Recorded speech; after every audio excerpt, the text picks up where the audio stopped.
So my talk is going to be about rules. Why do we need rules? Jean-Jacques Rousseau is well known for saying that man is born free, but everywhere he's in chains. And in saying that, he was raising the idea that people hate being told what to do, they hate being ordered around, and they absolutely hate rules. But he understood that people would be willing to follow rules that they see as legitimate. So for him, social authority came from a social contract that's agreed between citizens and their leaders. Fast forward several hundred years to 2021, and there's almost no area of human activity in which you'll not find rules governing conduct. From laws to regulations to codes of practice, there are really important rules and really important reasons for those rules. And I very briefly want to set out what I think a few of those are. So why do we need rules? Well, rules keep us safe, and just think about how the possibility of life imprisonment, for example, creates this huge disincentive against murder. You could think about how rules help us to realize when something's gone wrong. Where rules are broken, we can adjust expectations or requirements, and that enables people to meet those rules. And finally, rules draw lines about what is acceptable conduct, and they empower us to be able to shape our conduct in line with those rules. You could think about, for example, the age of consent that defines when young people should be treated as adults or children in a sexual context.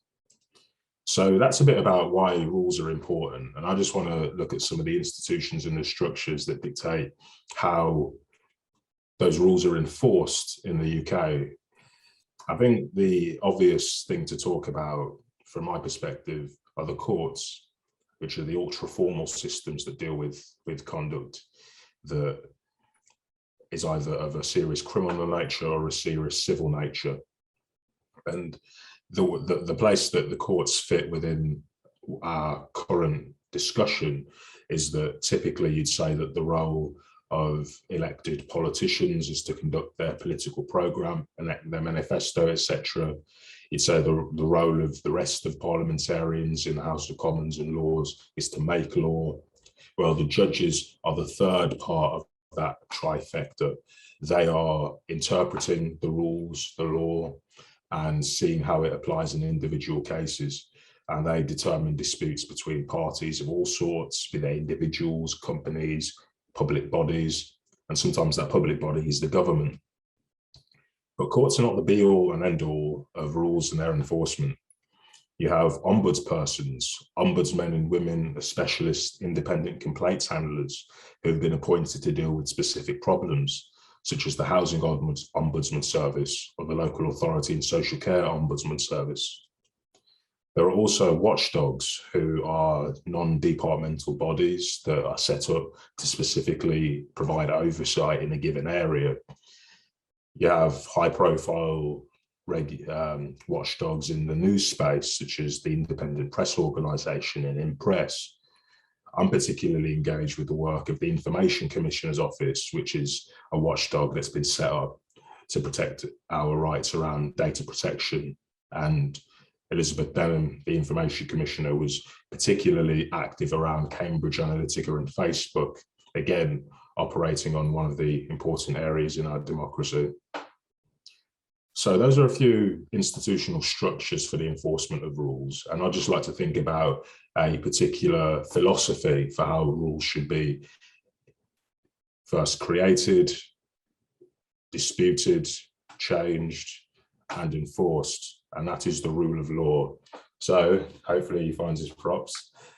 In his seminal book, The Rule of Law, Tom Bingham was essentially saying that the rule of law requires the law to be accessible, clear, and practicable, and for everybody to be held equally accountable before systems of rules. Yeah, even the government. And that's something that, as an African, was particularly striking to me when first learning a bit about the law, because I grew up on stories of governments that were beyond the reach of citizens, holding them to account. And it relates quite closely to this quote by the great Roman poet Juvenal, who asked, who watched the watchers? What's the extent to which we should hold the government to account, and how do you do that? And systems of laws and rules have often been the way that that's done. So courts can check and balance the actions of the executive and the government through human rights and public law. They're complemented by watchdogs such as the Parliamentary Commissioner for Standards, who investigates whether members of Parliament have breached the House of Commons Code of Conduct. And you also have IPSA, the Independent Parliamentary Standards Authority, that regulates the business costs, pay and pensions of MPs. So all of that together are a series of ways in which rules are enforced. But I also think that citizens have a key role to play in the creation and enforcement of all the rules across our society. If you want a new rule, a new law, a new code of practice, the ability to speak to your member of parliament, to commit to direct action and other forms of expression are key ways in which people seek to influence what the rules are, how often they're changed and how they're enforced. And those are informal ways that we can go about enforcing rules as citizens in a democracy. So that's it for me. Thank you very much.